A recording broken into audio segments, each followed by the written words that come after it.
বর্তমান বিশ্বের যা পরিস্থিতি, আমাদের দেশের সাথে যদি কারো যুদ্ধ লাগে আমাদের কি হবে বুঝতেছস? যুদ্ধ? কখন যুদ্ধ লাগবে? কি রে তুই এত খুশি হইতেছিস কেন? যুদ্ধ কি ভালো জিনিস নাকি? না মানে যুদ্ধ লাগলে অনির্দিষ্টকালের জন্য পরীক্ষাটা একটু পিছিয়ে যাইতো, তাই না? পরীক্ষা তো পিছিয়ে যাইতো, কিন্তু দেশ যে ধ্বংস হয়ে যাইতো। ধ্বংস? বাংলাদেশ ধ্বংস হয়ে যেত? কেন যুদ্ধ লাগলে দেশ ধ্বংস হইতো না? ওই দেখ, মরা মানুষকে আবার মরার ভয় দেখায়। ধ্বংস জিনিস আবার ধ্বংস হয় কি করে?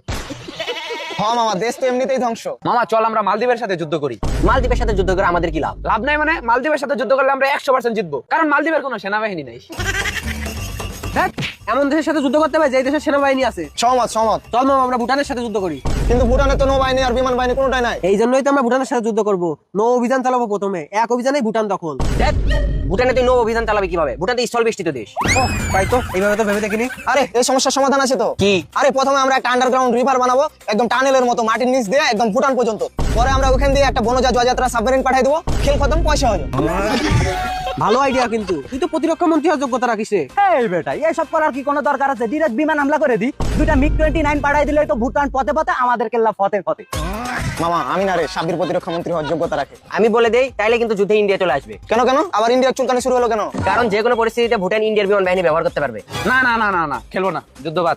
কেন? ইন্ডিয়া চলে আসছে তাই ইন্ডিয়াকে ভয় পাও? হ্যাঁ, ইন্ডিয়াকে ভয় পাবো কেন? ইন্ডিয়াকে ভয় পাওয়ার কি আছে? ইন্ডিয়ার সাথে যুদ্ধ লাগলে আমাদের গৃহ যুদ্ধ শুরু হয়ে যাবে, এই জন্য যুদ্ধ করবো না। ইন্ডিয়ার সাথে যুদ্ধ লাগলে আমাদের গৃহযুদ্ধ হবে কেমনে? এই বেড়া, ইন্ডিয়ার সাথে যুদ্ধ লাগলে ইন্ডিয়া স্টার জলসা, জি বাংলা এইসব চ্যানেল বন্ধ করে দেবে না? তারপর আমাদের বাসায় বউ মা বোন সবাই বাসার কর্তাদের পিটাবে। এর থেকে গৃহযুদ্ধ আছে?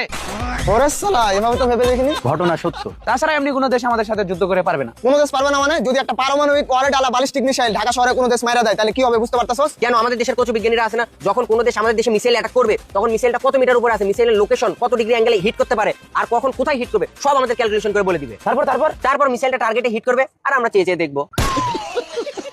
মিসাইল টার্গেটে হিট করতেছে, এটা শুধু আমরা চেয়ে চেয়ে দেখবো, এটা শুধু আমরা চেয়ে চেয়ে দেখবো। তো কি করবি? বাংলাদেশের কি কোনো প্রতিরক্ষা ব্যবস্থা আছে নাকি? আরে প্রতিরক্ষা ব্যবস্থা দিয়ে আমরা কি করবো? আমাদের মোবাইল আছে না, যখন মিসাইল আসবে তখন ওটা আমরা ভিডিও করবো, যখন টার্গেটে মিসাইল হিট করবে ওগুলো আমরা ভিডিও করবো। হিউজ কন্টেন্টের কোনো অভাব নাই, ওগুলো ভিডিও করে যদি ফেসবুকে আপলোড দেই ভাইরাল আর ভাইরাল কন্টেন্ট মনিটাইজেশন পেয়ে যাবো। আরে মামা, এই সুযোগে তো কন্টেন্ট ক্রিয়েটর হয়ে যাবো তাহলে। তাহলে মামা আমি ডিএসএলআর ক্যামেরা কিনি, মিররলেস। Moriyo